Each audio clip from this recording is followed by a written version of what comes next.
set of tests. That's the only one we will support. Kanwal Bakshi. Mr. Speaker, I stand to debate on the third reading of New Zealand Public Health and Disability Amendment Bill, Mental Health Commission Amendment Bill, and Charities Amendment Bill number 2, formerly part of the Crown Entities Reform Bill.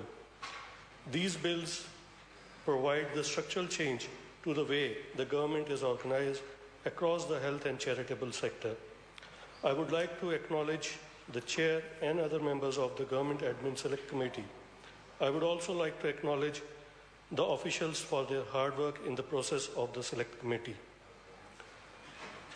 Mr. Speaker, the first bill, New Zealand Public Health and Disability Amendment Bill, relates to the establishment of the Health Promotion Agency, HPA, as a Crown agent, and this establishment of the Alcohol Advisory Council, the Health Sponsorship Council, and the Crown Health Financing Agency.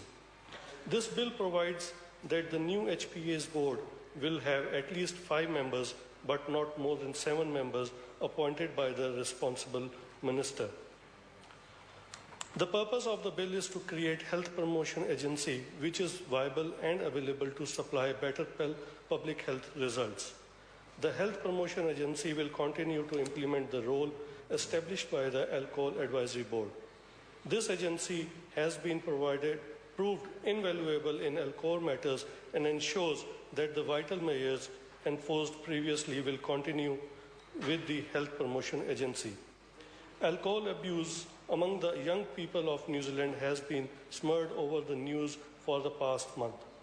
The Health Promotion Agency has promised that it will give its utmost priority in dealing with this issue. More than 2,000 young people end up in hospital with the alcohol-related diseases.